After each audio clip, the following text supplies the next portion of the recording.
આખા ભીંડાનું શાક બનાવીશું। આખા ભીંડાનું શાક બહુ મસ્ત બને છે। તો આપણે આજે ભીંડાનું શાક બનાવીશું। આપણે કાપીને કટિંગ ધોઈને લૂસીને કટિંગ કરી નાખ્યા છે અને પછી આપણે હવે એને ભરવાના છે। આપણે આ લસણવાળું મરચું બનાવેલું છે, અંદર એડ કરવાનું છે। લસણવાળું મરચું ભરવાનું છે અંદર। સ્વાદ પ્રમાણે આપણે મીઠું નાખીશું। એમાં આપણે હળદર એડ કરવાની છે, ધાણા જીરું, હિંગ, આખું જીરું, સ્વાદ પ્રમાણે ખાંડ, એમાં નાખવાનું છે તેલ। આપણે લીલા ધાણાને આપણે કટિંગ કરી નાખ્યા છે ધોઈને, તો આપણે અંદર લીલા ધાણા એડ કરીશું। આપણે એનો સરસ મસાલો બનાવી નાખવાનો છે, એકદમ સરસ આપણે મસળી દેવાનો છે।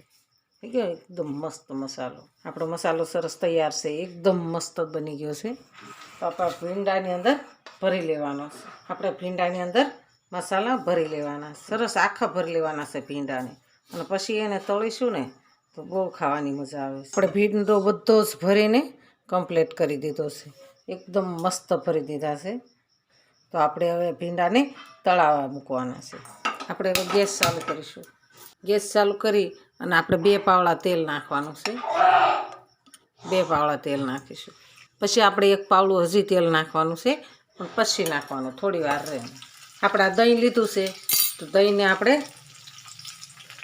આપણે ગોળી લેવાનું છે। સરસ આપણે ફોદાને ભાંગી નાખવાના છે। ભીંડાને હવે આપણે ફેરવી લઈશું। થોડી વાર આપણે એને હલાવવાના છે।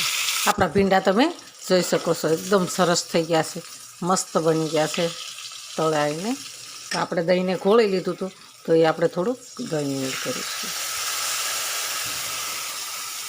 આપણું શાક સરસ સડી ગયું છે, તો આપણે ઉપર લીલા ધાણા એડ કરીશું।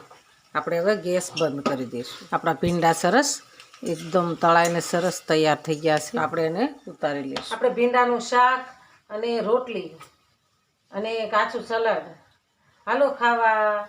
આ મારો વિડીયો ગમે તો લાઈક, શેર અને સબસ્ક્રાઈબ કરી દેજો। રાધે રાધે।